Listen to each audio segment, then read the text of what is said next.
तो हेलो मेरे प्यारे स्टूडेंट्स, जैसा कि आप सबको पता है आपके जो 16 कमेटी के हिसाब से जो नया सिलेबस है उसमें एक बहुत ही प्यारा और बहुत ही अच्छा मजेदार एक सब्जेक्ट चल रहा है, फार्मिंग बेस्ड लाइवलीहुड सिस्टम।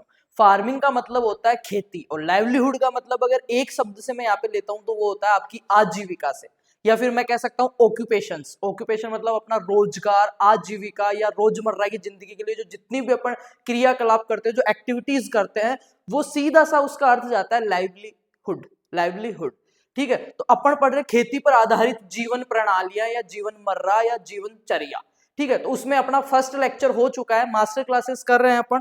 पूरे सिलेबस की 3 ही मास्टर क्लास में अपन पूरा कोर्स कंप्लीट करेंगे, कंप्लीट कोर्स इन 3 क्लासेस। तो 1 जो लेक्चर है इसका मास्टर क्लास फर्स्ट वो हो चुकी है, उसमें अपन ने बहुत सारी चीजें डिस्कस की। एक बार दोबारा से मैं रिवाइज करवा देता हूँ, देन सेकंड क्लास अपन स्टार्ट करते हैं कि क्या क्या अपन ने रिवाइज कर लिया था। तो बेटा उस क्लास में हमने देखा कि लाइवलीहुड है क्या। पहले तो हमने इसका कॉन्सेप्ट देखा, फिर हमने देखा मॉडर्न फार्मिंग और आपकी जो ट्रेडिशनल फार्मिंग है उसमें अंतर देखा। एएलएस देखा, एग्रीकल्चरल लाइवलीहुड सिस्टम जो है उसके बारे में देखा। एग्रीकल्चर लाइवलीहुड सिस्टम के कंपोनेंट्स अपन ने डिस्कस कर लिए थे। ट्रेडिशनल और मॉडर्न फार्मिंग को अपन ने डिस्कस कर लिया था। इसके अंदर और भी बहुत सारी चीजें थी, वो डिस्कस कर ली। देन आज जो अपनी क्लास रहने वाली है, सेकंड क्लास, वो रहने वाली है कंपोनेंट्स ऑफ फार्मिंग सिस्टम, या फिर मैं कह सकता हूँ farming based livelihood systems. Components of farming system, देखो मैं एक एक चीज समझाऊंगा। ये प्लेटफॉर्म जो है फार्मर्स लव, वो जाना इसीलिए जाता है क्वालिटी कंटेंट और बेस्ट मेंटरशिप के लिए, ठीक है। तैयारी जीत की, तो काम चलाऊ नहीं पढ़ेंगे, बहुत अच्छी चीजें पढ़ेंगे, समझना थोड़ा सा। कंपोनेंट्स ऑफ फार्मिंग सिस्टम, इससे पहले मैं आपको एक चीज बताता हूँ। फार्मिंग सिस्टम, या फिर मैं इसको ऑब्लिक लगा के लिखा हुआ है कि फार्मिंग बेस्ड लाइवलीहुड सिस्टम। तो लाइवलीहुड का मतलब मैंने बताया किससे बेटा, एक यहाँ पे देखो, मैं समझाता हूँ। लाइवलीहुड या मैं कह सकता हूं इसको जीवन प्रक्रिया या जीवन, सीधा सा आजीविका। आजीविका, अब आजीविका का मतलब होता है एक आदमी है जो अपना परिवार चलाने के लिए, अपना लिविंग स्टैंडर्ड मेंटेन रखने के लिए अपनी प्राइमरी जो नीड्स है। अब प्राइमरी नीड्स क्या होती है एक आदमी की, मैंने पहले वाली क्लास में समझा रखा है। जिसने फर्स्ट लेक्चर देख रखा है उसको कोई भी इश्यू नहीं आएगा। जिन्होंने अभी तक नहीं देखा है तो ये और लाइवलीहुड का पहला आप देख सकते हो, लाइव स्टॉक का, ठीक है। अब इसमें बात करते हैं बेटा, एक आदमी की प्राइमरी जो नीड्स होती है वो क्या होती है। सबसे पहले होती है फूड या भोजन, सेकंड जो होती है वो होती है क्या, कपड़ा, और थर्ड जो होती है वो होती है आवास। क्लियर। इन तीनों चीजों को अच्छे से अच्छा मेंटेन करने के लिए जो क्रियाकलाप करता है, और क्रियाकलाप करने के लिए जो उसके साधन हैं, जो उसके पास जो भी रिसोर्सेज हैं उनका वो यूज करेगा, उसके पास जो स्किल्स हैं उनका वो यूज करेगा, उनके पास जो एसेट्स हैं, जो संपत्ति है उसका वो यूज करेगा। देन इससे जो आउटपुट मिलेगा, जो रकम मिलेगी, इससे वो जीवन यापन करेगा। और जो ये सारी चीजें कर रहा है इसी को क्या बोलते हैं, आजीविका बोलते हैं। अपन क्या बोल सकते हैं इस पे, लाइवलीहुड सिस्टम। अब इसके आगे सिस्टम शब्द लग गया है तो इसमें बहुत सारी चीजें आ गई। अब शब्द आता है अपने पास समझने के लिए, फार्मिंग बेस्ड सिस्टम।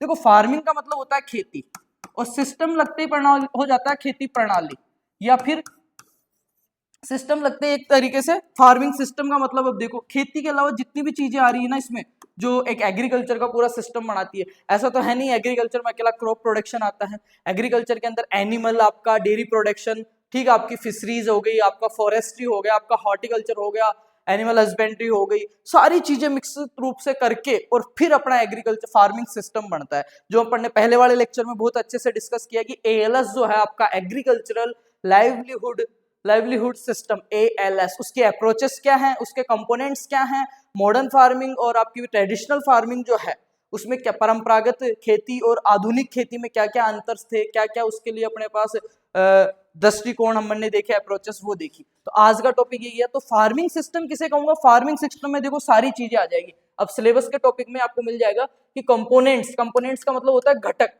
किसके घटक, फार्मिंग सिस्टम के। खेती आधारित जीवन प्रणालियों के क्या क्या घटक हो सकते हैं। तो खेती में अकेले खेती थोड़ी आएगी, क्या क्या हो सकते हैं देखो। फसल के अलावा पशुधन हो सकता है, बागवानी हो सकती है, मत्स्य पालन हो सकता है, वानिकी और अन्य संबंधित गतिविधियां हो सकती है। इसमें नॉन एग्रीकल्चरल एक्टिविटीज भी आ सकती है। जैसे जो स्मॉल फार्मर्स है, अपने मार्जिनल फार्मर्स है, वो क्या करते हैं, सबके पास इतनी जमीन नहीं है 50-50 बीघा कि वो पूरा महीना, पूरे 6 महीने 12 महीने खेती करते रहे। वो खुद के खेत का काम निपटा के आसपास के लोग जो जमींदार हैं उनके वो मजदूरी करते हैं। तो वो नॉन एग्रीकल्चर एक्टिविटीज में भी आ गया। कुछ ऐसे हैं जो थ्रेसर चला रहे हैं, कुछ मजदूरी कर रहे हैं, कुछ बीनने जा रहे हैं, तो वो स्किल्स का भी यूज करते हैं, रिसोर्सेज का भी यूज करते हैं। सारी चीजें यूटिलाइज करके जो अपने जीवन यापन करते हैं, जो 3 नीड्स है, भोजन, कपड़ा और आवास, इनको पूरा करते हैं, उसको ही लाइवलीहुड बोलते हैं अपन। ठीक है, तो आज अपन ये बात करेंगे कि फार्मिंग सिस्टम के अंदर, फार्मिंग सिस्टम लगते ही बहुत सारी चीजें, अकेला फार्मिंग होता तो मैं कह सकता हूँ कि क्रॉप प्रोडक्शन कर रहा है, कुछ भी अपन उत्पादन ले रहे हैं, खेत में फसल लगा रहे हैं, पर सिस्टम लग गया है ना तो पीछे सारी चीजें आ गई जो भी एग्रीकल्चर से कोरिलेट करनी है ना, जितने भी रिलेशंस रख रहे हैं, डायरेक्ट, इनडायरेक्ट, प्रत्यक्ष और प्रत्यक्ष रूप से, वो सारी एक्टिविटीज, वो सारे क्रियाकलाप किससे जुड़ गए? एग्रीकल्चर से आके जुड़ गए, सिस्टम शब्द लगते ही। चलो इसमें देख लेते हैं एक बार अपन, हाँ दोबारा से, कंपोनेंट्स, कंपोनेंट्स का मतलब घटक of farming system, farming best livelihood system, crops and cropping system, crops and cropping system. अब देखो क्रॉप किसे कहते हैं, ये भी बहुत अच्छी बात है, क्रॉप किसे कहते हैं? क्रॉप यानी फसल, कि पौधों का ऐसा समूह, पौधों का ऐसा समूह जिसे मनुष्य किसी न किसी रूप में, एनीवे, किसी न किसी रूप में अपने उपभोग के लिए, अपने यूज के लिए, अपने बेनिफिशियल, अपने फायदे के लिए उगाता है, उसको क्रॉप कहते हैं अपन। तो वहां तक तो क्रॉप हो गया। क्रॉपिंग सिस्टम में अपन ने पढ़ा था कौन कौन सी, एले क्रॉपिंग, मोनोक्रॉपिंग, 2 चीजें मैंने बताई थी। एक तो होती है मिश्रित खेती, ठीक है, एक तो होती है मिश्रित खेती, और एक क्या होती है, जैसे समझो एक तो होती है मिक्स्ड फार्मिंग। मिक्स फार्मिंग में क्या करते हैं अपन, सारी चीजें करते हैं, 2 फसल के बीजों को एक जगह करके बोलना है, उसको अपन अलग चीज बोलते हैं। ठीक है, तो वैसे भी समझेंगे अपन इसमें क्रॉपिंग सिस्टम में। क्रॉप्स मैंने बताया, एंड क्रॉपिंग सिस्टम, एले क्रॉपिंग, मोनोक्रॉपिंग, ठीक है, वो चीजें आएगी इसमें। लाइव स्टॉक, लाइव स्टॉक में क्या आते हैं? पशुधन, जो आपके नेक्स्ट पेज में जो सेकंड सेमेस्टर में कोर्स चल रहा है, एक live stock and poultry management, LPM। तो लाइव स्टॉक का मतलब होता है पशुधन। अब देखो धन लग गया, वो ही चीज आ गई इसमें भी। मैंने क्रॉप की डेफिनेशन में भी आपको एक चीज बताई कि मनुष्य के द्वारा पौधों का ऐसा समूह उगाया जाता है, किसी न किसी रूप में अपने उपभोग के लिए उगाता है। लाइक मेरे पास अभी मैं मटर लगा रहा हूँ, सपोज दैट मैं मेरे घर पे मटर की फसल या गेहूं की लगा रहा हूँ, गेहूं से समझिए, मैं फसल किसे कहूंगा? ऐसा नहीं कि 10-20 पौधे उगे उसको फसल कह दूंगा, मैं अभी गेहूं लगा रहा हूँ, तो हो सकता है जब गेहूं पक जाएंगे तो मैं उनको मेरे घर पे आटे के लिए काम में लूं, या हो सकता है इन गेहूं को मैं मंडी में बेच के पैसे के लिए काम में लूं, ये हो सकता है इन गेहूं का मैं चारा जो है भूसा उसको बेच के पैसे कमाऊं, पर किसी न किसी रूप में अपने लाभ के लिए उगा रहा हूं, वो फसल कहलाती है। वैसे ही पशुधन, वे सारे पालतू पशु जिन्हें मनुष्य किसी न किसी रूप में अपने यूज के लिए उगाता है। लाइक मेरे घर में 3 गाय है, हो सकता है मैं गायों का दूध घर पे यूज कर रहा हूँ, मेरा फायदा है। हो सकता है उस दूध को मैं डेयरी पे बेच रहा हूँ, हो सकता है मैं उनसे घी बटर कुछ भी बना के बेच रहा हूँ, या हो सकता है उन गायों का जो गोबर है उसको मैं बेच रहा हूँ, या उनसे जो गोमूत्र मिल रहा है उसको मैं बेच रहा हूँ, ठीक है, जो गोबर का खाद मिल रहा है उसको बेच रहा हूँ, या फिर मैं गाय को आगे इसकी परवरिश कर रहा हूँ, इससे जो बच्चे हो रहे हैं उनको मैं बेच रहा हूँ, पर यूज तो मेरे फायदे के लिए कर रहा हूँ ना, उसी को लाइव स्टॉक बोलेंगे। अब लाइव स्टॉक में ऐसा नहीं है कि पशुधन मैंने बोल दिया तो गाय और भैंस ही आएगी, पशुधन में क्या क्या आता है वो देखो यहाँ पे। लाइव स्टॉक में डेयरी वाला आ गया, आपके सुअर वाला आ गया, बकरी वाला आ गया, मुर्गी पालन आ गया, और डक, जो आपकी बतख है ना, बतख, तीतर, बटेर, ये सारे भी आपके मुर्गी पालन के थ्रू ही आते हैं, उसके अंतर्गत ही आते हैं। पोल्ट्री के अंदर अगर मैं बात करूं, पोल्ट्री का नाम सुना है आपने, पोल्ट्री, तो पोल्ट्री के अंदर अकेली आपकी हैन मुर्गी है ना, वो नहीं आती, उसमें आपके डक भी आती है, तीतर, बटेर, ये सारे उसी के अंतर्गत आते हैं। तो ये क्या हो गया, इस क्रॉप को मिला के, इन पशुओं को मिला के, इनका सारा जो सर्किल मिल रहा है, इस सब को मिला के क्या बोलेंगे? फार्मिंग सिस्टम बोलेंगे। और अपना टॉपिक ही है कंपोनेंट्स ऑफ फार्मिंग सिस्टम, तो अपने को सीधा सीधा समझ में आ रहा है कि फार्मिंग सिस्टम के कंपोनेंट्स क्या है। अभी तक अपन नोट्स पीडीएफ पे गए नहीं है, टॉपिक सिलेबस के नाम से ही समझ में आ रहा है कि बेटा इसमें क्या क्वेश्चन पूछने वाला और क्या चीजें आएगी। चलो आगे चलते हैं, इसमें और क्या क्या है इसके अलावा देखो। अब देखो फार्मिंग सिस्टम हुआ तो ऐसा तो है नहीं कि अकेली एग्रोनॉमी क्रॉप्स ही उगाएगा, क्योंकि एग्रीकल्चर की मेनली 3 ब्रांचेस हैं, एग्रोनॉमी, हॉर्टिकल्चर और एनिमल। तो यहाँ पे एनिमल्स और एग्रोनॉमी, क्रॉप्स की तो बात हो गई, बच कौन रहा है? हॉर्टिकल्चर। हॉर्टिकल्चर में क्या होता है? उद्यान। उद्यान में क्या होता है? हॉर्टिकल्चर में फल फूल पौधे, सब्जियां, मसाले, औषधीय फसलें, मेडिसिनल क्रॉप्स, फ्रूट्स, स्पाइसीज, ये सारी चीजें उगाते हैं, तो वो भी एबीसी में आएगी। देखना हॉर्टिकल्चर क्रॉप्स, एग्रोफोरेस्ट्री, एग्रोफोरेस्ट्री भी अपन कह सकते हैं कि उन्हीं का थोड़ा सा पार्ट, उद्यान के पौधे जो होते हैं, फॉरेस्ट्री जंगल वाले जो पौधे होते हैं, इसमें चारे वाले आते हैं, सागवान, टीक, है ना, शीशम, बबूल, वो सारे आते हैं, वो आगे। एक्वाकल्चर, अब एक्वाकल्चर में क्या क्या आएगा देखो, फिर से डक और पोल्ट्री। बतख आपने देखी होगी खुले में पलती है, पानी में रहती है बतख, पानी में तैरती है, तो वो दोनों में आती है, एक्वाकल्चर में भी आएगी। फिशरीज हो गई, डेयरी कैंप फिश, फिर से सुअर हो गए, और ये सारी चीजें। अब इसमें देखो और क्या क्या पढ़ने वाले हैं, small medium and large enterprises including value chains and secondary enterprises as a livelihood components for farmer. एक फार्मर के लिए छोटे बड़े और जो रोजगार है, आपने सुना होगा लघु उद्योग, लघु उद्योग का नाम सुना होगा, पत्तल डोने बना रहे हैं, जैसे सागवान के पत्ते थे या किसी के पत्ते थे, केले के पत्ते हैं, वहां से वो ला रहे हैं छोटे स्तर पे रोजाना के 100-200 पत्तल दोने बना रहे हैं, तो वो लघु उद्योग के अंतर्गत आ जाता है। तो ये प्राइमरी हो गया, सेकेंडरी हो गया। अभी सारी चीजें पढ़ेंगे वो किस तरीके से एक फार्मिंग बेस्ड लाइवलीहुड सिस्टम के कंपोनेंट्स हैं, किस तरीके से उसमें हिस्सा लेते हैं, ये सारी चीजें आज उसमें देखेंगे। Factors affecting integration of various enterprises. Enterprises का मतलब समझो, एंटरप्राइजेस आपने देखा होगा, कोई नया काम चालू करता है, चाहे वो कपड़े का हो, चाहे पत्तल धोने का हो, चाहे चीनी का हो, चाहे बड़ी आपकी राशन की दुकान हो, परचून की दुकान हो। आपने देखा होगा शादी का कार्ड वगैरह अपने देखते हैं तो वो नीचे फर्म का नाम देते हैं खुद का प्रेषण करके, तो उसमें वो लिखा देते हैं फलाना एंटरप्राइजेस, गुजर एंटरप्राइजेस, चौधरी एंटरप्राइजेस, कुकसवाल एंटरप्राइजेस। तो एंटरप्राइजेस का मतलब वो है कि हमारा एक संगठन है या ऐसा एक इंस्टीट्यूट है जहाँ पे, इंस्टीट्यूट नहीं कहेंगे इसको, संस्था के नाम से अपन कहेंगे, या फर्म अपन इसको बोल सकते हैं, जहां पे अपन क्या कर रहे हैं, खुद भी रोजगार कर रहे हैं और लोगों को भी रोजगार दे रहे हैं। अब एंटरप्राइजेस जो है वो कपड़ा मिल में भी आता है, अपने और जो साधन है उनमें भी आता है, एंटरप्राइजेस है। बिल्डिंग मटेरियल है उसको भी एंटरप्राइजेस यूज कर लेते हैं, गार्डन्स का कोई काम कर रहा है, इवेंट मैनेजमेंट का कर रहा है, तो एंटरप्राइजेस का मतलब ही वहां से है अपन उद्योग फर्म से अपन ले सकते हैं। तो इसमें अपन ये सारी चीजें पढ़ने वाले हैं बेटा। चलो शुरू करते हैं। और ये सेकेंड लेक्चर है, इसमें ऑलमोस्ट आज अपन 70% कवर कर लेंगे, क्योंकि लगभग 40 से 45% सिलेबस मैंने करवा दिया फर्स्ट लेक्चर में। जिन्होंने नहीं देखा वो जाके देख लो। रही बात सोइल साइंस की, सोइल साइंस का इंग्लिश मीडियम में आपका कोर्स हो चुका है, 4 क्लासें हो गई, 5वीं कल मिल जाएगी आपको। हिंदी मीडियम की मैं खुद करवाऊंगा अगले संडे तक। इसके अलावा एग्रोनॉमी की हिंदी और इंग्लिश मीडियम दोनों की एक क्लास जा चुकी है, जिसमें मिड एग्जाम तक आपका एग्जाम आएगा। 40% सिलेबस ऑलमोस्ट कवर है। नेक्स्ट क्लासेस उनकी भी 3-3, 4-4 क्लासेस में अपन पूरा सिलेबस करेंगे। ये इसकी 3 क्लास में हिंदी मीडियम का कंप्लीट सिलेबस हो जाएगा। देन एक इंग्लिश मीडियम का लेक्चर करेंगे अपन प्रॉपर, पूरे 10 के 10 जो लेक्चर है वो इंग्लिश में अपन पढ़ेंगे और एक ही क्लास में सबको निपटा डालेंगे, ठीक है। तो आज अपनी इसकी सेकंड क्लास है, इसके बाद में एक क्लास और होगी और फिर फिनिश। ये आपका 6 महीने का एक कोर्स फिनिश होता है फर्स्ट सेमेस्टर का। चलो बात करते हैं, चलो यहीं से देख लेते हैं। इसमें परिचय, किसका परिचय देख रहे हैं, फार्मिंग सिस्टम का। फार्मिंग सिस्टम एक समन्वित कृषि दृष्टिकोण है जिसमें फसल, पशुपालन, हॉर्टिकल्चर, हॉर्टिकल्चर की सारी क्रॉप्स आ गई, फसलें सारी आ गई इसमें, लाइक ऑयल सीड्स, आपके तिलहनी फसलें, दलहनी फसलें, ठीक है, खाद्यान्न फसलें, सीरियल क्रॉप्स, वो सारी आ गई। फसल नाम आती सारी आ जाती है। पशुपालन में मैंने बताया आपको क्या क्या आ गया इसमें, गाय, भैंस, भेड़, बकरी, सुअर, सारा आ गया। इसके बाद में बागवानी, हॉर्टिकल्चर में मैंने आपको बताया क्या, फ्रूट क्रॉप, आपके फ्रूट वाली आ गई, ठीक है, आपके फ्लावर्स आ गए, आपके स्पाइसीज आ गए, मेडिसिनल प्लांट्स आपके आ गए, औषधीय फसलें आपकी आ गई, वो सारी इसमें आ गई। मत्स्य में मैंने आपको बताया, मत्स्य में मछली और बतख आ गया। इसके अलावा है वानिकी, फॉरेस्ट्री के अंदर आपके जो सारे पेड़ पौधे हैं वो आ गए, और अन्य संबंधित गतिविधियों के अंदर आ गए आपके एंटरप्राइजेस, जो मैंने आपको बताया, जैसे पत्तल दोने बनाने की फैक्ट्री हो गई, चीनी शुगर मिल हो गई, गुड़ मिल हो गई, वो सारी चीजें इसमें आती है। ऑलमोस्ट मैं यहाँ तक कि आपने बियर जो बनने की फैक्ट्री होती है, जिससे अपना जो है हार्डियम वल्गेर जो का किण्वन करके फर्मेंटेशन करके वो बनती है, अंगूर से वो बन रही है, तो वो भी एंटरप्राइजेस के अंदर ही अपनी आएगी अन्य गतिविधियों में। क्योंकि जो अंगूर है अपना वाइटिस विनिफेरा, वो कहाँ से आ रहा है बेटा, यहाँ से, हॉर्टिकल्चर से, और हॉर्टिकल्चर से आके वो जा रहा है प्राइमरी एंटरप्राइजेस में, और वहां से फिर उसका किण्वन होकर दवाइयां बन रही है, औषधियां बन रही है, बियर बन रही है, एनर्जी ड्रिंक्स बन रही है, जो बन रहा है, जो से वो चीजें बन रही है, तो वो अन्य गतिविधियों में। और ये जो सारी चीजें चल रही है, इसके लिए प्राइमरी सोर्स क्या है, एग्रीकल्चर। क्या है, एग्रीकल्चर, क्या है, खेती, पौधा उगाना। और वहीं से अपन चीजें पढ़ रहे हैं कि फार्मिंग बेस्ड लाइवलीहुड सिस्टम जो है उसके कंपोनेंट्स क्या क्या है। इससे पहले जो सबसे महत्वपूर्ण चीज थी इस टॉपिक की, वो था लाइवलीहुड का एक तो कॉन्सेप्ट था, और एएलएस जो सिस्टम है आपका, एग्रीकल्चर लाइवलीहुड सिस्टम, उसके अप्रोचेस थी, उसके कंपोनेंट्स थे, ट्रेडिशनल और मॉडर्न फार्मिंग में डिफरेंस था, जो फर्स्ट क्लास में ऑलमोस्ट अपन कर चुके हैं।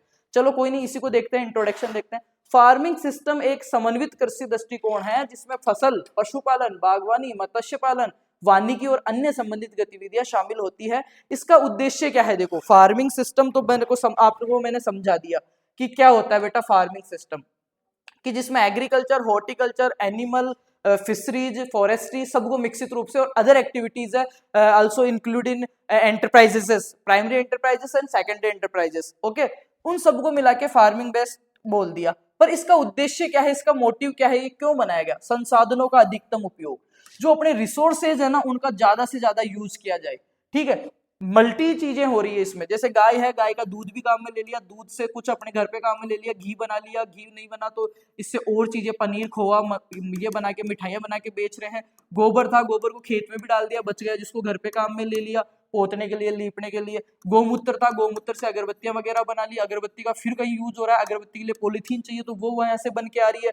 हर चीज का मतलब, मैं एक एग्जाम्पल दे रहा हूँ, हर चीज का। फ्रूट्स के अंदर भी ऐसे ही, जितने फ्रूट्स खाने थे खा लिए, बेच दिए, उनका प्रिजर्वेशन कर लिया। टमाटर थे, सॉस बना दिया, आलू थे, चिप्स बना दी। तो वो सारी चीजें, संसाधनों का अधिकतम उपयोग, सतत उत्पादन और किसानों की आजीविका में सुधार। किसानों की आजीविका में देखो, ये जब चीजें, किसान की आय कब बढ़ेगी, जब इन चीजों के जो और प्रोडक्ट्स है, वैल्यू एडिशन इनमें होएगी, ये चीजें महंगी होएगी, किसी न किसी लेवल पे जब किसान को अच्छा मूल्य मिलेगा तो उसकी आजीविका में सुधार होएगा। और आजीविका ही किसे कह रहे थे अपन, मैंने अभी बताया आपको, यहाँ पे देखो वही चीज वापस आ रही है, किसान की आजीविका में सुधार। और आजीविका का मतलब उससे है जो किसान के पास संपत्ति है, जो किसान के पास स्किल्स है, कौशल है, जो किसान गतिविधियां, एक्टिविटीज कर रहा है, और जो किसान सारी चीजें करके अपनी तीन चीजों को इंप्रूव कर रहा है। किस किस को, प्राइमरी आवश्यकताओं को, मनुष्य की प्राथमिक आवश्यकताओं, क्या क्या है, फूड, भोजन, कपड़ा और आवास। तो इसी को, तो मैं कह रहा हूं, आपने अपने कभी भी फॉर्म वोरम भरा हो बैंक का या किसी भी स्कूल का, कॉलेज का बेटा, तो उसमें आपने एक चीज देखी होगी, आपसे, एक मिनट,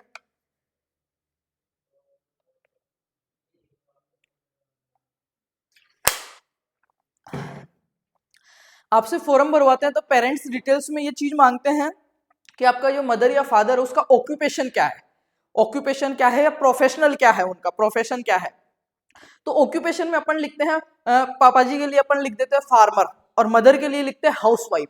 तो वो ऑक्यूपेशन वही होता है कि आप बैंक में खाता खुलवा रहे हो, इस स्कूल में पढ़ रहे हो, पर जो आपके माता पिता है वो आपकी आजीविका कैसे चलाते हैं, उस आजीविका में आपकी सारी चीजें आ रही है कि आपके माता पिता, अब कोई गवर्नमेंट सेक्टर में है तो वो लिखेगा कि गवर्नमेंट टीचर है मेरे पापा, तो उनमें स्किल्स है, उनके पास संसाधन है, उनको सरकार पैसा दे रही है आजीविका चलाने में। कोई फार्मर है तो वो ऐसे लिखेगा, कोई स्मॉल बिजनेस लिखता है। और मदर की जगह अपन लिखते हैं हाउसवाइफ, क्या लिखते हैं, हाउसवाइफ।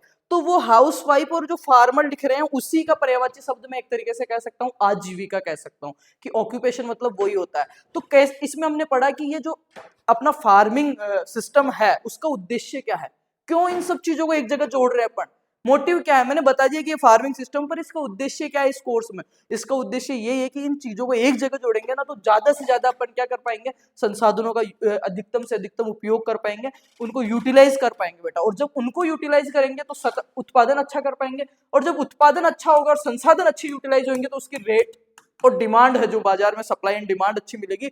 और जब ये अच्छी मिलेगी तो इनडायरेक्ट रूप से या डायरेक्ट रूप से क्या होएगा, जो फार्मर, उसका लिविंग स्टैंडर्ड जो है, उसका आजीविका जो है वो क्या होएगा, आजीविका स्तर में सुधार होएगा। आजीविका प्रणाली, लाइवलीहुड सिस्टम का मतलब है किसी परिवार या व्यक्ति के द्वारा, मैंने इतना समझा दिया कि ये पीडीएफ समझने की जरूरत ही नहीं है। अब देखो, आजीविका का मतलब क्या है, आज लाइवलीहुड सिस्टम का मतलब क्या है, किसी परिवार या व्यक्ति के द्वारा अपने जीवन यापन करने के लिए अपनाई जाने वाली गतिविधियां और संसाधनों से है।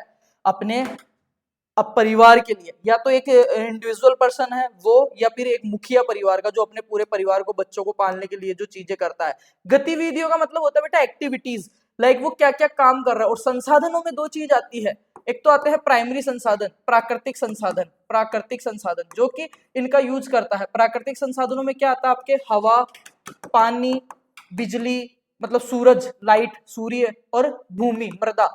अब मृदा कैसे आती है, जब अपन सोइल की डेफिनेशन पढ़ते हैं तो अपन एक ही चीज पढ़ते हैं कि मृदा एक प्राकृतिक परिवर्तनशील पिंड है। Soil is a natural body, पढ़ते हैं ना, मृदा प्राकृतिक, इसको आर्टिफिशियल रूप से आप बना नहीं सकते। हवा, पानी, बिजली को भी आप नहीं बना सकते, सूरज को आर्टिफिशियल रूप से। तो ये हो गए प्राइमरी रिसोर्स। फिर आते हैं सेकेंडरी, फिर आते हैं बेटा आपके पास सेकेंडरी या नेचुरल, ये तो हो गया नेचुरल या प्राकृतिक। दूसरे आते हैं आर्टिफिशियल संसाधन। आर्टिफिशियल संसाधनों में हो गया आपका ट्रैक्टर हो गया, हल हो गए, ठीक है, ये सारी चीजें हो गई। तो इन दोनों का मिश्रित रूप करके जो गतिविधि कर रहा है, तो पहली गतिविधि ये है, जब आदि मानव हुआ था जीवन यापन करने के लिए, सबसे पहले शिकार और खेती था, शिकार और खेती था। तो वहीं जाती है डायरेक्ट इनडायरेक्ट। चाहे मैं आपके सामने खड़ा हूं, ये बोर्ड जो बना हुआ है इसके पीछे भी डायरेक्ट और इनडायरेक्ट रूप से एग्रीकल्चर का ही इंपोर्टेंस है, मतलब वो ही प्राइमरी। आपने पढ़ा होगा, कभी भी अपन ब्रह्मांड के अंदर एनर्जी के सोर्सेस पढ़ते हैं तो पहला ऊर्जा का स्रोत जो होता है वो सूर्य, और दूसरे नंबर पे अगर मैं बात करूं तो क्या है, हरे पादप है। हरे, मैं आपके सामने खड़ा हूं, मैं बोल रहा हूं, आप पता नहीं कहाँ से बैठे हैं, इंटरनेट यूज कर रहे हैं, मोबाइल में ये देख पा रहे हैं, तो देख पा रहे हैं, सुन पा रहे हैं, मतलब शरीर में एनर्जी, और एनर्जी कहाँ से आई? हो सकता है आपने ब्रेड खाया हो सकता है आपने बिस्किट खाया हो सकता है आपने गुड़ खाया हो सकता है आपने और कुछ बेकरी प्रोडक्ट्स खाए हो, या हो सकता है आप शराब पी के बैठे हो, पर वो इनडायरेक्ट रूप से वो जो चीजें आपने खाई है एनर्जी कंज्यूम करने के लिए, वो कहाँ से आई है? ग्रीन प्लांट से आई है। कहाँ से आई है? ग्रीन प्लांट से आई है। चाहे वो 15 बार प्रिजर्व होकर आई हो, प्रसंस्करण होकर आई हो, वैल्यू एडिशन होकर आई हो, पर आई तो ऑलमोस्ट धरती से ही है ना, आई तो वहीं से है ना। तो वो चीज ये समझाना चाह रहा है कि जीवन यापन करने के लिए जितनी भी क्रियाएं और संसाधनों का यूज किया जाता है, वो सारे किस में आते हैं? लाइवलीहुड में आते हैं। इस शब्द को मैंने पहले वाली क्लास में बहुत अच्छे से समझाया था, अब की बार दूसरी तरीके से समझाया, समझ में आया होगा। चलो देख लेते हैं। आजीविका प्रणाली का मतलब होता है किसी परिवार या व्यक्ति के द्वारा अपने परिवार की जीवन यापन करने के लिए अपनाई जाने वाली गतिविधियां और संसाधन। अब इसी में आगे देखते हैं बेटा, फसल और फसल प्रणाली, क्रॉप्स एंड क्रॉपिंग सिस्टम। फसलें क्या होती है? फसल की डेफिनेशन मैंने आपको बता दी ऑलमोस्ट, कि पौधों का ऐसा समूह जिसे मनुष्य किसी न किसी रूप में अपने उपभोग के लिए उगाता है, वो फसल कहलाता है। मुख्य फसलें कौन सी? अब देखो मैं आपको सीधा सीधा समझा दूं, उसकी जरूरत नहीं पड़ेगी। अगर अपन एग्रोनॉमी में जाते हैं तो एग्रोनॉमी की क्लास आपने देखी होगी, तो मैंने एक चीज पढ़ाई थी, क्या? Field management. Agronomy is a Greek word, 2 word, ठीक है। Field management plus crop production बराबर एग्रोनॉमी। मृदा प्रबंधन या खेत का प्रबंधन करते हुए फसलें उगाते हैं, उसी को क्या कहते हैं? एग्रोनॉमी या सस्य विज्ञान कहते हैं। Father of agronomy Peter de Crescenzi है, पेट्रो डी या पीटर डी क्रिसेंजी। और agronomy is very important branch of agriculture. Agriculture की 3 ब्रांचें थी, पहली एग्रोनॉमी सबसे बड़ी है। एग्रोनॉमी में क्या करते हैं? फील्ड का मैनेजमेंट करते हुए, फील्ड मैनेजमेंट में टिलेज वगैरह सारी प्रोसेस करते हैं, खेत की तैयारी करते हैं, फिर फसल लगाते हैं। तो फसलें क्या क्या लगा सकते हैं? सबसे पहले अपन बात करते हैं एग्रोनॉमी का। पहले चैप्टर में मैंने क्लासिफिकेशन बताया था क्रॉप्स का, तो हमने देखा था सीरियल क्रॉप्स, खाद्यान्न फसलें, जो अनाज वाली फसलें, उसके बाद में तेल वाली फसलें, रेशे वाली फसलें, ठीक है, प्रोटीन वाली फसलें, दलहनी फसलें, वो सारी चीजें आती है फसलों में। मुख्य फसलें देखो, धान, गेहूं, मक्का, चना, बाजरा, गन्ना, सोयाबीन और तिलहन। बागवानी फसलों में है फलों में आम, केला, पपीता। सब्जियों में है टमाटर, मिर्ची, फूलगोभी, फूल, औषधीय फसलें, सुगंधित पौधे। फिर बी में देखो फसल प्रणालियां क्या होती है, वो तो हो गई फसल्स। क्रॉप क्या हो गई? अब पढ़ते हैं क्रॉप सिस्टम क्या होता है। एकल फसल, मैंने बताया था मोनोक्रॉपिंग, केवल एक ही फसल को बोना। मिश्रित या मिक्स क्रॉपिंग, एक ही खेत में 2 या 2 से अधिक फसलों को बोना, ठीक है। फिर पढ़ेंगे इंटरक्रॉपिंग, मुख्य फसल की कतारों में दूसरी फसल को बोना। एक तो होता है 2 फसलों के बीजों को इकट्ठा करके लगा देना, एक होता है 2 फसल के बीजों को अलग अलग कतारों में लगाना। फिर देखो फसल चक्र, क्रॉप रोटेशन क्या होता है? मौसम अनुसार फसलों का अनुक्रम। क्रॉप रोटेशन, फसल चक्कर जो है आपके एग्रोनॉमी के लास्ट टॉपिक्स में भी आपका कवर है फर्स्ट सेमेस्टर में। फसल चक्कर क्या होता है थोड़ा सा समझो। फसल चक्कर अपनाया जाता है एनवायरमेंट को और सोइल हेल्थ को सुटेबल करने के लिए, इनको मेंटेन करने के लिए। कैसे समझना, जैसे एक बार अपन ने लगाई फसल चक्कर भी एएलएस का इसका ही पार्ट है, फार्मिंग बेस्ड सिस्टम का ही पार्ट है, अपन जो पढ़ रहे हैं ना उसी का। जैसे फसल चक्कर मैंने यहाँ पे बात करता हूं मैं, ये समझ में आ गया। एकल फसल, monocropping, mix cropping, intercropping. Crop rotation क्या होता है ये समझना। पहले ये मल्टीपल क्रॉपिंग, वर्ष में 2 या 2 से अधिक फसलें उगाते हैं, उसको मल्टीपल बोलते हैं। क्रॉप रोटेशन का मतलब ये होता है, ये एक खेत है, फिक्स जगह है और फिक्स समय है कि एक साल में 3 फसलें लेनी है। एक बार क्या करी, गहरी जड़ वाली फसलें लगा दी। दूसरी बार क्या करी, अब यहाँ ये जड़, इसकी पूरी नाइट्रोजन को इन्होंने ले लिया, पोषक तत्वों को अंदर से। तो दूसरी बार क्या करेंगे, उथली जल वाली, मतलब कम गहरी जड़ वाली लगाएंगे। एक बार लंबी फसलें लगा दी, एक बार छोटी फसलें लगा दी, एक बार दलहनी लगा दी, दूसरी बार तिलहनी लगा दी। तो इससे क्या है, सोइल हेल्थ भी बनी रहेगी और एनवायरमेंट भी बना रहेगा, ठीक है। तो इसलिए एक फिक्स समय पे, निश्चित समय पे, निश्चित जगह पर फसलों को अदल बदल कर बोना ही क्या कहलाता है बेटा? फसल चक्कर आपका कहलाता है। अब ये तो हो गई आपके एग्रीकल्चर वाली। अब आगे देखो क्या देखते हैं उसी में, पशुपालन, live stock based system. Live stock में फिर क्या क्या आ जाएगा, वही चीज आएगी आपके, कि लाइव स्टॉक में मैंने बताया कितनी चीजें आ रही थी। ऐसा नहीं लाइव स्टॉक में मैंने ये कहा था कि अकेला गाय और भैंस आ गया, वही लाइव स्टॉक नहीं है, उसमें और चीजें भी आपको देखने को मिलेगी। तो देखो क्या क्या लाइव स्टॉक में, डेयरी भी मिलेगी, गाय भैंस का पालन, दूध, घी, पनीर उत्पादन, गोबर खाद और ईंधन, ऑलरेडी मैंने बता दिया। बकरी पालन, बकरी को हो सकता है आपका जो गोट है उसका मेन पर्पस जो आपका हो सकता है मांस के लिए हो, या फिर हो सकता है दूध के लिए हो। कम पूंजी में लाभकारी है, कम इन्वेस्टमेंट में भी आप अच्छा लाभ कमा सकते हो। सुअर पालन, ये जो बकरी पालन, सुअर पालन, गाय पालन, मुर्गी पालन और बतख पालन, इवन ऊंट पालन, कैमल आपका जो है, उसके लिए भी सरकार की सब्सिडीज है 40%, अराउंड 45%। एससी एबीसी के नाम से भी है। गोट का तो स्पेशली आपका कसवरी अविकानगर बीकानेर जो है, उसके थ्रू केंद्रीय भेड़ एवं ऊन अनुसंधान संस्थान अविकानगर मालपुरा टोंक है ना, वो एक तो तो इनके थ्रू भी आपकी चीजें चल रही है, आपको बहुत सारी सब्सिडीज भी मिलती है, सरकार भी दे रही है। तो ये सारा किस में आ रहा है, अपना डेयरी के अंदर आ रहा है, लाइव स्टॉक के अंदर आ रहा है, ठीक है। बकरी पालन, सुअर पालन, मुर्गी पालन अंडा और मांस के लिए त्वरित आय का स्रोत है। बतख पालन उपयुक्त जल क्षेत्रों में मछली के साथ संयोजन में लाभकारी, जैसे किसी के पौंड भरे हुए हैं 2-4, तो उन्होंने क्या करी, मछली भी डाल दी इसमें, मछली के बीज भी डाल दिए और ऊपर से बतख भी डाल दी। अब बतख के जो अपशिष्ट है उसको मछली खा लेगी, मछली को भी फायदा होगा, पानी भी साफ रहेगा और बतख भी पल रही है और मछली भी पल रही है, तो दोहरा लाभ हो गया, पानी तो वैसे ही भरा था। तो ये सब क्या है, मैंने एक लाइन बताई थी, इसका उद्देश्य क्या है, आपका लाइवलीहुड फार्मिंग सिस्टम है, उसका उद्देश्य क्या है, संसाधनों का मैक्सिमम यूटिलाइज करना। हमने अभी देखा संसाधनों का अधिकतम उपयोग और किसान की जीवन स्तर को बढ़ा देना या उसके आजीविका के स्तर को बढ़ा देना, तो वो सारी बातें घूम फिर के वहीं जा रही है। अब बात करते हैं एग्रो फॉरेस्ट्री प्रणाली। तो एग्रो फॉरेस्ट्री में क्या होता है, देखो एग्रो मतलब एग्रीकल्चर, फॉरेस्ट्री मतलब उद्यानिकी, कृषि और जो उद्यानिकी जो है, जो आपकी वानिकी है, सॉरी वानिकी, फॉरेस्ट्री का मतलब होता है वानिकी, मतलब वन में उगने वाले पौधे या वनों के लिए जो घने जंगलों में उगाए जाते हैं वो पौधे, और एग्रो का मतलब खेती। खेती और वो पौधे या वो वृक्ष, उनको मिक्स कर देंगे तो एग्रो फॉरेस्ट्री कहलाएगा बेटा। और ये सब्जेक्ट पहले आपके चलता था 5th डीन कमेटी में, फर्स्ट ईयर के फर्स्ट सेमेस्टर में, फंडामेंटल्स ऑफ एग्रो फॉरेस्ट्री, और बहुत ही धुआंधार सब्जेक्ट था, लगभग 50% बच्चों के बैक आती थी ये सब्जेक्ट। पर अभी जो आपके कोर्सेज चल रहे हैं बहुत इजी कोर्सेज चल रहे हैं, बहुत ही अच्छे कोर्सेज आपके चल रहे हैं। चलो इसमें बात करते हैं, देखो कृषि प्लस वृक्ष, कृषि प्लस वृक्ष, और वृक्ष कौन से, वो वानिकी वाले, तब इसमें एग्रो फॉरेस्ट्री आ जाएगा। कभी कभी पशुपालन भी इसमें करते हैं। इसका लाभ क्या है, मृदा संरक्षण होता है, सोइल इरोजन आपने पढ़ा होगा, मृदा इरोजन, मृदा क्षरण क्या होता है, मृदा के जो पार्टिकल्स हैं उनका पैतृक स्थान से टूटकर किसी दूसरे स्थान पे बह के चले जाना सोइल इरोजन कहलाता है। इससे बहुत प्रकार की हानियां होती है, और ये मृदा का कण एक जगह से, इसकी अगर मैं सोइल इरोजन के मैक्सिमम या हाईएस्ट इसके उसकी बात करूं ना लेवल की, तो आपने देखा होगा उत्तराखंड वगैरह में बरसात होती है तो अपन ने सुना होगा लैंडस्लाइड, भूस्खलन हो जाता है, इतना दड़ा टूट के चला जाता है, ठीक है, इतना पूरा हिस्सा का हिस्सा टूट के चला जाता है, वो भी एक तरीके से सोइल इरोजन का ही क्या है, सबसे बड़ा पार्ट है, ठीक है।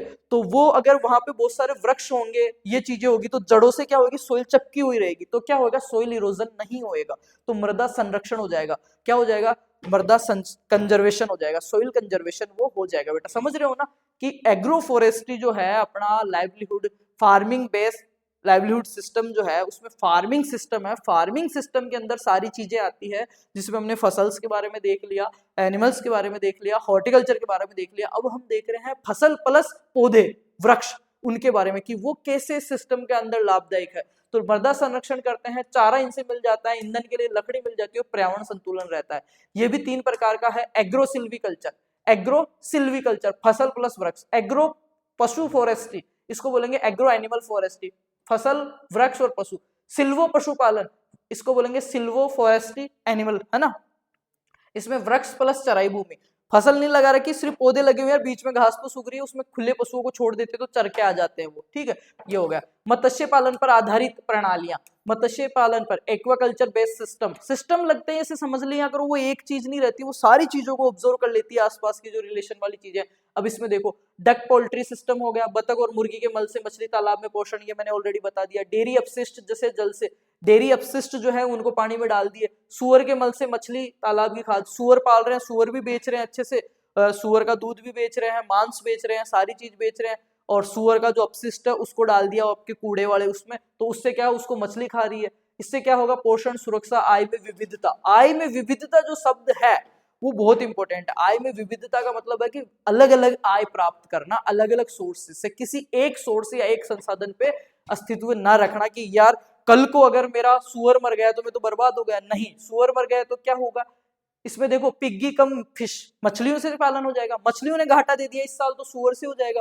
ये होता है आय में विविधता, स्टेबिलिटी बोलते हैं इसको, ठीक है, इससे लाभ हो ही गया। अब देखो लघु मध्यम और बड़े उद्यम, उद्यम मतलब एंटरप्राइजेस, मैंने बोला था आपको, उद्यम वो होते हैं जहाँ पे अपन खुद भी रोजगार करते हैं, काम करते हैं, और अपने पास और मजदूर भी आते हैं, उनको एंटरप्राइजेस बोल सकते हैं। हमारा खुद का भी एक एंटरप्राइजेस है, कुकसवाल एंटरप्राइजेस के नाम से, बूजर एंटरप्राइजेस के नाम से। तो जो कुकसवाल एंटरप्राइजेस है उसमें क्या करते हैं, छपाई का काम है, ठीक है, और जो भी लेडीज वियर जो आपके बनते हैं, वी मार्ट में, डी मार्ट में, मॉक्सी वगैरह, तो 5 कंपनियां हैं, ठीक है, देसी, मॉक्सी, इन कंपनियों के जो भी लेडीज वियर बनते हैं वो बनते हैं। तो वहां पे 50-60 मशीनें लगी हुई हैं, और मजदूर बेटे हैं जो यूपी बिहार से जो जाते हैं, जिनको सिलाई का काम अच्छा आता है, तो उनमें एक तो होता है मास्टर जी होते हैं जो काटते हैं, ठीक है, जो वहां से परफॉर्म आता है उसको बनाने के लिए मजदूरों को देते हैं, ध्यान रखते हैं, तो उनकी सबकी अलग अलग सैलरी होती है। तो उस चीज से हम भी कमा रहे हैं, वो भी कमा रहे हैं, तो वो एक तरीके से क्या हो गया, उद्यम हो गया।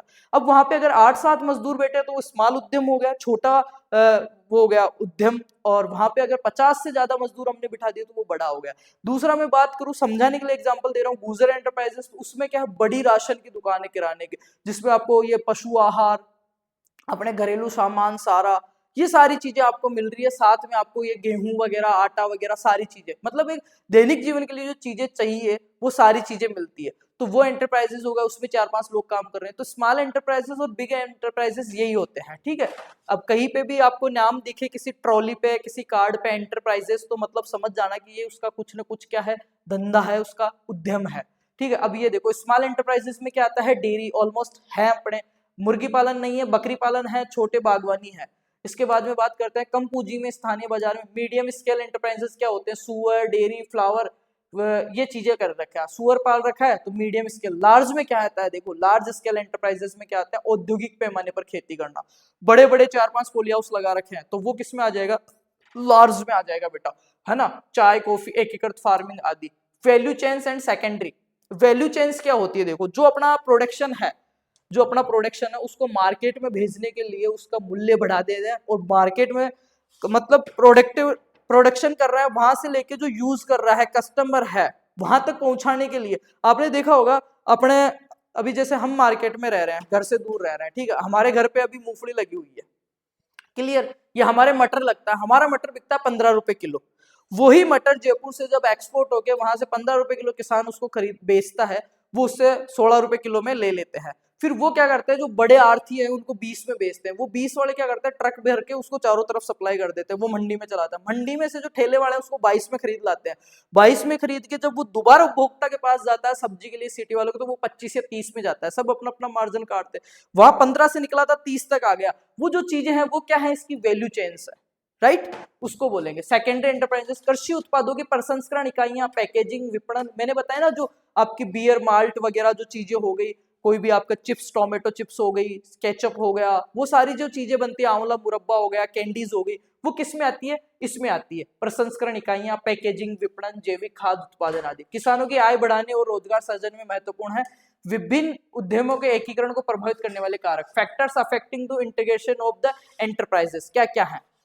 विभिन्न, देखो हेडिंग को 2 बार पढ़ा करो, विभिन्न उद्यम मतलब अलग अलग धंधे, अलग अलग रोजगारों को एकीकरण को प्रभावित करने वाले कारक क्या क्या हो सकते हैं। भौगोलिक स्थिति, वहां की जलवायु कैसी है, मिट्टी कैसा है, जल स्रोत, भूमि प्रवाह, ये क्या है। दूसरा होता है आर्थिक स्थिति, पूंजी की उपलब्धता और निवेश और क्षमता। आपने देखा होगा गांवों में छोटे छोटे बिजनेस होते हैं, क्यों, क्योंकि वहां पे पूंजी इतनी नहीं रहती है, कैपिटल जो है धंधे में पैसा लगाने के लिए लोगों के पास इतना पैसा नहीं है, निवेश वहां पे इन्वेस्ट करने वाले भी कम है, और क्या है, वहां की क्षमता भी कम है। जबकि ये सेम चीज आर्थिक स्थिति अगर अपन सिटी एरियाज में देखेंगे, अर्बन और रूरल 2 होते हैं। अर्बन एरियाज की अगर मैं बात करूं बेटा, तो अर्बन एरियाज में क्या होते हैं, बड़ी बड़ी बिल्डिंगें बनी पड़ी है, सेठ है इतने इतने कि 5-5 करोड़ का निवेश कर देते हैं, और उनसे वो आउटपुट निकालने की हिम्मत भी रखते हैं, रिस्क वो लेते हैं, ठीक है। मानव संसाधन, कौशल, पारिवारिक श्रम और अनुभव। अब मानव संसाधन में अगर अपन विलेजेस की बात करते हैं, रूरल की, तो मानव संसाधन में रूरल के अंदर क्या आता है, पारिवारिक श्रम, घर में 10 आदमी 10 के 10 काम कर रहे हैं, खुद का धंधा चल रहा है।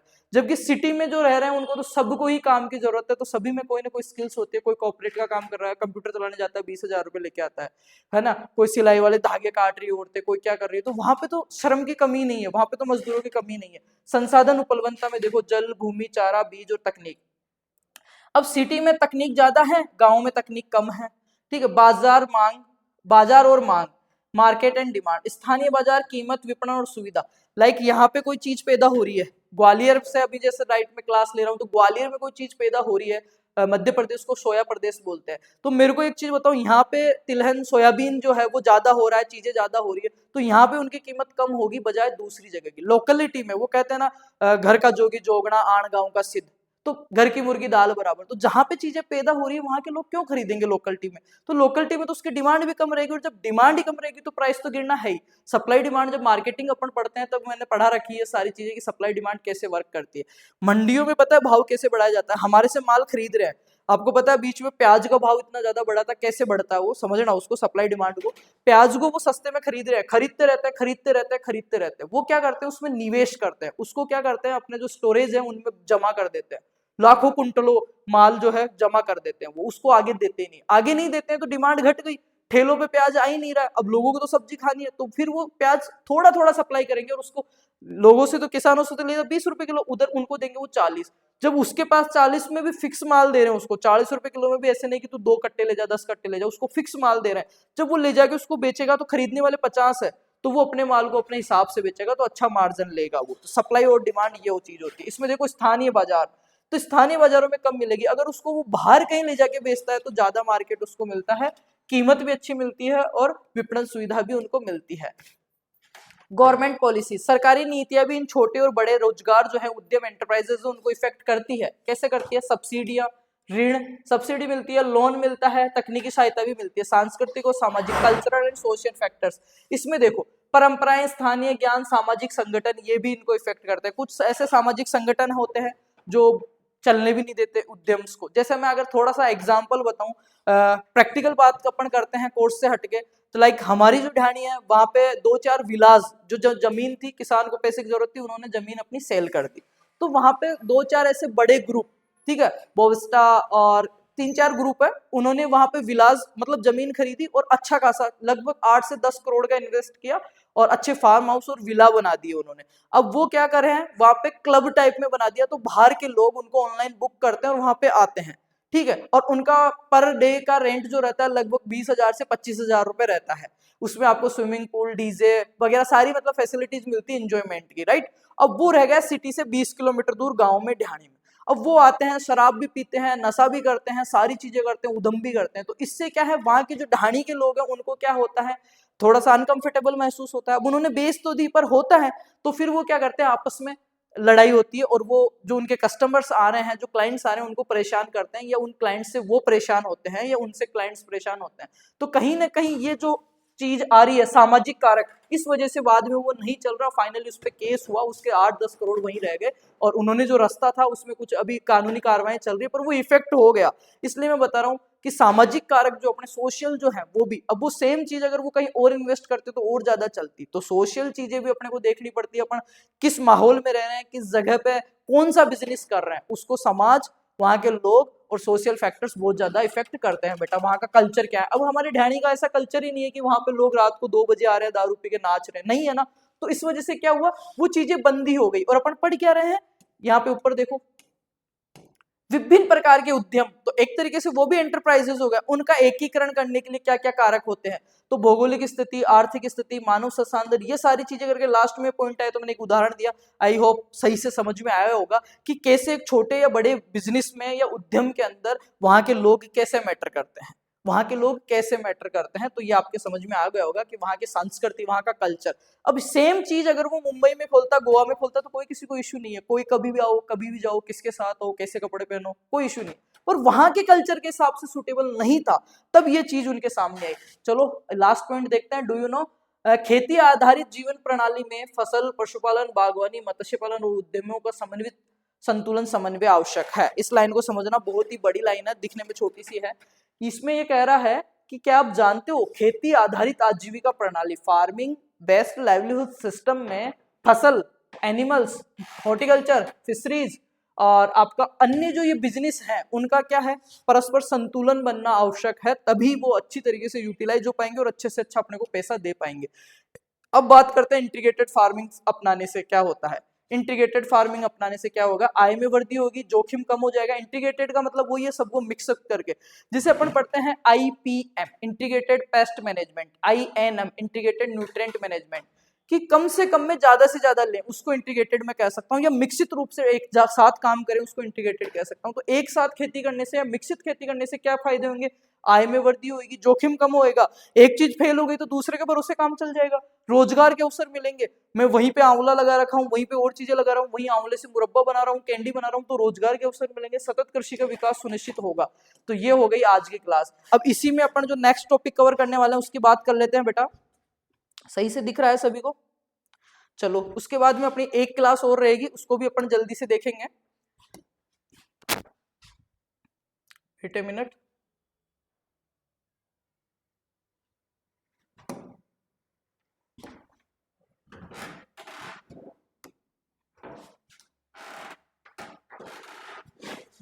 नेक्स्ट टॉपिक निकाल देता हूं मैं आपका।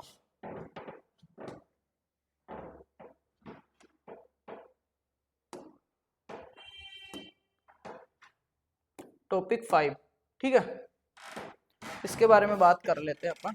नेक्स्ट टॉपिक है आपका फेसिबिलिटी of different farming systems for different agroclimatic zones, commercial farming based livelihood models by NABARD, ICAR and other organization across the country, और case studies on different livelihood enterprises associated with the farming। इसका मतलब समझना क्या है, विभिन्न farming system और आजीविका models के बारे में अपन पढ़ने वाले हैं कि वो किस तरीके से different farming system for different agroclimatic Jones. मैंने बताया कि फार्मिंग सिस्टम क्या है, जिसमें सारी चीजें मिक्स कर रहे हैं। तो सारी चीजें मिक्स, ऐसा तो है नहीं राजस्थान में जो सारे मिक्स धंधे चल रहे हैं वही गुजरात में चल रहे हैं, वही तमिलनाडु में चल रहे हैं, वही कर्नाटक, वही वेस्ट बंगाल, नहीं। वहां के जो क्लाइमेटिक जोन्स हैं, वहां की जो एनवायरमेंटल परिस्थितियां हैं, वहां का जो पर्यावरणीय स्तर है, उसके आधार पे चलते हैं, तो वो अपन देखेंगे। उसके अलावा इसमें क्या देखेंगे, commercial farming models. Commercial farming models कौन से हैं जो नाबार्ड और आईसीआर के द्वारा अक्रॉस द कंट्री, पूरे देश में अपनाए जा रहे हैं। और केस स्टडीज करेंगे कि different livelihood enterprises associate with the farming. Different livelihood enterprises, different का मतलब अलग अलग, लाइवलीहुड का मतलब आजीविका, आजीविका एंटरप्राइजेस मतलब छोटे और बड़े धंधे, अलग अलग छोटे और बड़े धंधे जिनसे आदमी जीवन यापन करता है, उनको एग्रीकल्चर के साथ जोड़ेंगे। एसोसिएट विद द फार्मिंग, उनको खेती के साथ जोड़ के देखेंगे इस टॉपिक में। चलो चलते हैं। विभिन्न कृषि जलवायु क्षेत्रों के लिए फार्मिंग सिस्टम की व्यवहारता, फेसिबिलिटी जो होती है वो अलग अलग होती है। भारत के प्रमुख कृषि जलवायु क्षेत्र, आपको पता है भारत में लगभग 15 कृषि जलवायु खंड है। मुख्य जो एग्रोक्लाइमेटिक जोन है वो कितने हैं, 15 है इंडिया के अंदर। क्लियर। अब बात करते हैं कौन कौन से हैं। फर्स्ट है नॉर्थ वेस्टर्न हिमालय, अंतर हिमालय क्षेत्र। सेकंड की बात करूं, north eastern hills, Indo genetic plains, Satpura और मध्य भारत, सेंट्रल प्लेटूला। उसके हो गए दक्षिण भारत का पठारी क्षेत्र, तटीय क्षेत्र और सूखा क्षेत्र या रेगिस्तानी, arid and semi arid zone, जिसमें अपना राजस्थान वगैरह आता है। फार्मिंग सिस्टम की व्यवहारता, अब इसमें कोई खास बड़ा टॉपिक है नहीं, ये उनके हिसाब से ही है। यहाँ पे देख सकते हो आप, उत्तर पश्चिमी हिमालय है, वहां पे क्या करते हैं, वहां पे हाइब्रिड सब्जियां, डेयरी और बागवानी अपन कर सकते हैं। उदाहरण के लिए सेब, आलू, गाजर, ये वहां पे लग सकती है। पूर्वोत्तर पहाड़ी क्षेत्र है, वहां पे क्या करते हैं, शिफ्टिंग कल्टीवेशन, झूमिंग कहती है। शिफ्टिंग कल्टीवेशन को क्या बोलते हैं, पहाड़ी क्षेत्र है तो वहां पे क्या करते हैं, जंगलों को थोड़ा बहुत जलाते हैं, वहां पे खेती करते हैं, कुछ दिन करते हैं, फिर उसको छोड़ देते हैं, आदिवासी जैसे करते थे, उसको क्या बोलते हैं, शिफ्टिंग कल्टीवेशन। बकरी वहां पे पालते हैं क्योंकि चरने के लिए बहुत अच्छी जगह है वहां पे। यहाँ पे देख सकते हो झूम खेती आ गया ना, बकरी पालन और चाय। फिर गंगा ब्रह्मपुत्र मैदान, इनमें फसल चक्कर अपनाते हैं, डेयरी करते हैं और मछली करते हैं। मध्य भारत के पठारी क्षेत्रों में सूअर और दलहन करते हैं। ठीक है, ये जलवायु के हिसाब से है। ये पीडीएफ आपको एप्लीकेशन में मिल जाएगी। अब अपन इसमें जो मेन पॉइंट है अपना सेकंड, वो देख लेते हैं कि वाणिज्यिक कृषि आधारित आजीविका model, commercial farming based livelihood models, NABARD द्वारा प्रोत्साहित से, वो कौन कौन से हैं। नाबार्ड जो है आपका, उन्होंने कौन कौन से मॉडल्स दिए हैं कॉमर्शियल फार्मिंग के लिए। पहला दिया है डेयरी मॉडल। डेयरी मॉडल में क्या दिया है, डेयरी प्लस हरी घास। आपको पता है जिन्होंने बड़े बड़े डेयरी फार्म्स लगा रखे हैं, वो घास जो आपकी आती है, हे और साइलेज जो आता है, उसकी खेती करते हैं। बड़ी बड़ी पाइनियर घास लगाते हैं, वो बाजरा लगाते हैं, ज्वार लगाते हैं, ऐसी चीजें वो उगाते हैं। ठीक है, तो डेयरी प्लस हरी घास प्लस बायोगैस। फिर जो डेयरी से गोबर आता है उससे वो क्या बनाते हैं, बायोगैस बनाते हैं। और क्या करते हैं, सब्जी उत्पादन करते हैं, सब्जियों का और जो फसल का, हरी घास का जो अपशिष्ट है वो पशुओं को खिलाते हैं। पशुओं के अपशिष्ट से क्या करते हैं, बायोगैस बनाते हैं। बायोगैस से क्या करते हैं, उसको वो बेचते हैं। और क्या करते हैं, जो पशुओं से दूध आ रहा है उससे डेयरी प्रोडक्ट्स। तो ये क्या हो गया, डेयरी मॉडल हो गया, जो किसने, नाबार्ड ने प्रोत्साहित किया। पोल्ट्री मॉडल में क्या होता है, देखो, मुर्गी पालन और फीड उत्पादन। मुर्गी भी मैं खुद ही पाल रहा हूँ, और फीड मतलब मुर्गियों का खाना दाना है वो भी मैं खुद ही बना रहा हूँ, तो उसके लिए खुद बना रहा हूँ, उसके लिए बायो फर्टिलाइजर्स का यूज। मिश्रित कृषि मॉडल क्या होता है, देखो, इसकी इंग्लिश मीडियम की पीडीएफ भी आपको मिल जाएगी एप्लीकेशन, अगर आप डाउनलोड करोगे अगले संडे को। मैं अलग से फार्मिंग बेस्ड लाइवलीहुड की इंग्लिश मीडियम क्लास भी अपलोड कर दूंगा बेटा, है ना। इसमें देखो, सब्जी, बागवानी, डेयरी और मत्स्य मिक्स में लक्ष्य क्या है इनका। जो नाबार्ड ने ये 4 मॉडल्स दिए, इनका मोटिव क्या है, इनका ऑब्जेक्टिव क्या है, इनका लक्ष्य क्या है, गोल क्या है। ग्रामीण किसानों की निरंतर आय, रोजगार और वित्तीय स्थिरता। ग्रामीण जो किसान है उनकी आय में वृद्धि कर देना, और आय में वृद्धि हो रही है तो कहीं ना कहीं उनका लिविंग स्टैंडर्ड मैनेज हो रहा है। मैंने आपको पहले भी समझाया कि एक किसान है, वो महीने के 20,000 कमा रहा है, तो उस हिसाब से सुविधाएं दे रहा है अपने परिवार को, बच्चों को। बच्चे पैदल स्कूल जा रहे हैं, जैसे ही वो 50,000 कमाने लगा तो उसके पास थोड़ी सेविंग्स हुई, तो वो सोचा यार बच्चे इतनी दूर धूप में सर्दी में आते जाते हैं, उनको साइकिल दिलवा दी। फिर धीरे धीरे उसकी इनकम और ग्रोथ हो गई, उसके 1 लाख हो गई, तो उसने सोचा यार बच्चों को एक ईवी इलेक्ट्रिक स्कूटर दिला देता हूँ, दोनों बच्चे जाया करेंगे। फिर और उसके पास पैसे बढ़े तो उसने देखा कि बच्चे सुबह ठंडे पानी में नहा रहे थे, जब थोड़े बहुत पैसे थे तो बिल्कुल ठंडे में नहा रहे थे, थोड़ा सा और हुआ उसके पास ईंधन हो गया, गैस हो गई तो गैस पे गर्म पानी करके नहा रहे थे, जब और पैसे बढ़ गए तो उसने क्या गीजर लगवा दिया। सर्दियों में पहले वो पंखे से हवा खा रहे थे, फिर कूलर लिया, फिर और पैसे आ गए उनके पास। पैसे का मतलब यहाँ पे किससे मैं ले रहा हूँ, उनके ऑक्यूपेशन से, उनकी आजीविका से, कि आजीविका के लिए वो सारी जो एक्टिविटीज कर रहा है, चाहे वो तो पंचर निकालता हो, चाहे वो खेती करता हो, चाहे वो थ्रेसर चलाता हो, चाहे उसके पास कोई सी भी स्किल्स हो, कौशल हो, चाहे कोई संसाधन हो उसके पास, पर सबको मिला के एंड द डे जो चीज आ रही है उसको आजीविका में कहूंगा, ठीक है, जो उसकी प्राइमरी जो नीड्स है उसको पूरी करने के लिए। तो जैसे जैसे आजीविका के स्तर बढ़ते हैं बेटा, वैसे वैसे लिविंग स्टैंडर्ड भी बढ़ जाता है। तो फिर धीरे धीरे उसने क्या किया, गर्मी लगती थी पंखा ही था, अच्छे खासे पैसे कमाए सीजन में, तो क्या सोचा यार बच्चों की कूलर लगा देते हैं। तो ये लिविंग स्टैंडर्ड मैनेज हो रहा है ना, बढ़ रहा है ना, बढ़ रहा है ना लिविंग स्टैंडर्ड। धीरे धीरे उन्होंने एयर कंडीशनर लगा लिया, पहले मकान ऐसे ही था, फिर उन्होंने सोचा यार जगह की थोड़ी कमी पड़ी है, बच्चे और अच्छे से पढ़ पाएंगे, मैं ऊपर 2 कमरे और बना देता हूँ, तो ऊपर 2 कमरे और बना दिए, मार्बल लगवा दिया, सीढ़ियां लगवा दी, फोर सीलिंग करवा दी। तो ये क्या हो रहा है, अच्छे कपड़े पहनने लग गए, पहले वो एल्टो से जाते थे, फिर उन्होंने स्कॉर्पियो ले ली। तो ये क्या हो रहा है, लिविंग स्टैंडर्ड उनका बढ़ रहा है। और लिविंग स्टैंडर्ड किससे बढ़ता है, आपके लाइवलीहुड से बढ़ेगा, आजीविका से बढ़ेगा, आपका ऑक्यूपेशन क्या उसी से बढ़ेगा। और ऑक्यूपेशन में क्या आते हैं, वे सारी एक्टिविटीज, वे सारे रिसोर्सेज, वे सारे एसेट्स, वे सारी संपत्तियां, वे सारे संसाधन, वे सारी गतिविधियां जो एक आदमी अपने खुद के लिए और अपने परिवार को चलाने के लिए करता है, और उनको करने के लिए उसको क्या स्किल्स की जरूरत पड़ती है। ऐसे तो है नहीं एक आदमी जिसमें कोई भी गुण नहीं है, मंद बुद्धि है, तो वो घर चला लेगा क्या, नहीं चला पाएगा, चाहे उसके पास लाखों संसाधन पड़े हो। इनको चलाने के लिए स्किल्स की भी जरूरत होती है।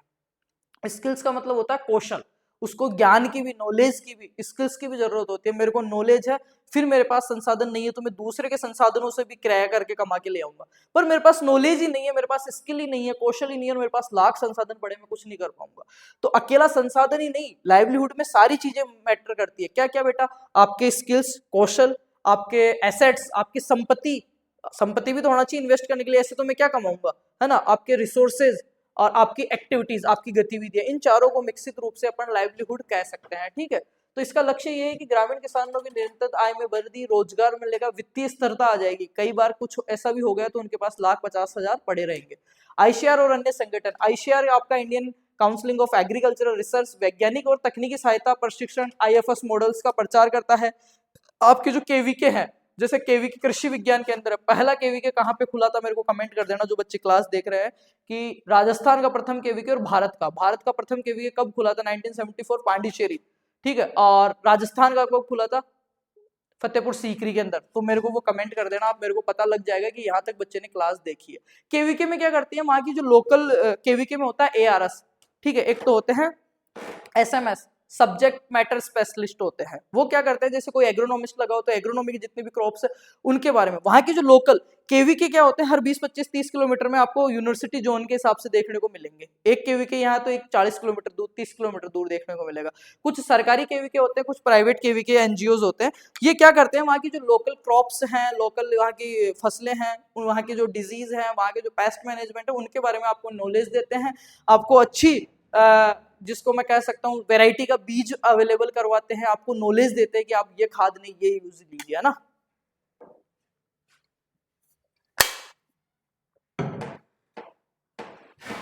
ठीक है बेटा, आगे चले, चलो आगे चलते हैं। इसी में केवीके क्या करते हैं, स्थानीय फसल पशु उद्यम आधारित एकीकृत प्रणाली को समझाते हैं। स्टेट एग्रीकल्चर डिपार्टमेंट क्या करते हैं, एग्रो फॉरेस्ट्री, ड्राईलैंड मॉडल्स वगैरह समझाते हैं। केस स्टडीज, अलग अलग आजीविका उद्यम पे केस स्टडीज परफॉर्म करते हैं। तो डेयरी और सब्जी कौन अपनाता है, राजस्थान के छोटे किसान, और 20 से 25% आय में वृद्धि करी है इन्होंने, ठीक है। पोल्ट्री प्लस मच्छी पश्चिम बंगाल में करते हैं, क्योंकि उधर पानी अच्छा है, इसलिए पोल्ट्री भी कर लेते हैं, बतख भी आ गई पोल्ट्री में, मुर्गी भी आ गई, और मछली और तालाब वाला, ये मल से मछली तालाब, ये मैंने पहले से ऑलरेडी सारी चीजें समझा रखी है आपको। हाइड्रोपोनिक्स हरियाणा में करते हैं, सुअर पालन मछली उत्तर पूर्व के किसान करते हैं। Do you know, case studies से पता चलता है कि संगठित और एकीकृत फार्मिंग मॉडल किसानों के लिए सबसे लाभकारी है। इन केस स्टडीज से पता चला है कि जो संगठित और एकीकृत फार्मिंग मॉडल्स है, जिसमें सारी चीजें वो फार्मर्स के लिए अच्छा है।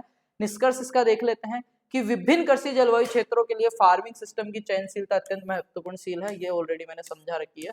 चलो, ये हो गया अपना सेकंड लेक्चर। आपकी फार्मिंग बेस्ड लाइवलीहुड सिस्टम जो है, नई क्लास जो नया सब्जेक्ट है, उसका ये सेकंड लेक्चर खत्म होता है। अब जो अपना थर्ड लेक्चर जो रहेगा बेटा, चाहे वो 1 घंटे का रहे चाहे आधे घंटे का, वो लेक्चर खत्म होते ही कंप्लीट आपका सिलेबस कवर होता है 3 क्लासेस के अंदर। तो जिन्होंने 2 क्लास देख ली, एक प्यारा सा कमेंट कर दो, और आपके जितने भी बीएससी एग्रीकल्चर के यार दोस्त है, चाहे कहीं से भी कर रहे हो, उनके साथ एक बार वीडियो शेयर कर देना, आपके जो ग्रुप्स है उनमें शेयर कर देना, और जाके देखिए हॉर्टिकल्चर की ऑलरेडी पूरी क्लासें हो रखी है, पुरानी प्लेलिस्ट है, वो यूजफुल है। मेरे को टाइम लगते ही मैं नई प्लेलिस्ट अपडेट करूंगा, सोइल साइंस की हिंदी मीडियम की नई क्लासेस डालूंगा, एग्रोनॉमी का मिड एग्जाम में आएगा उतना करवाया हुआ है।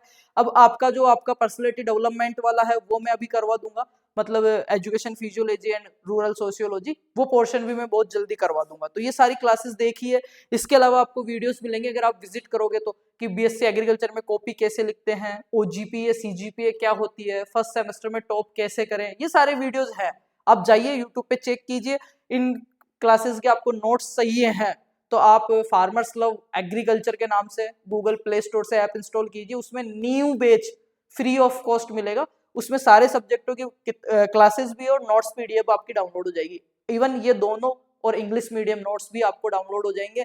BSc agriculture, BSc horticulture, BSc forestry का 5th डीन और 6th डीन कमेटी का सिलेबस डाउनलोड हो जाएगा, बुक्स डाउनलोड हो जाएगी फ्री में। तो जाइए एप्लीकेशन डाउनलोड कीजिए, अपना उस पर रजिस्टर कीजिए, नोट्स लीजिए और पढ़ाई चालू कीजिए। Thank you so much and best of luck. मिलते हैं नेक्स्ट और आखिरी क्लास में, इस सब्जेक्ट की, इस कोर्स की आखिरी क्लास में। Thank you. नेक्स्ट क्लास में अपन टॉपिक कवर करेंगे बेटा।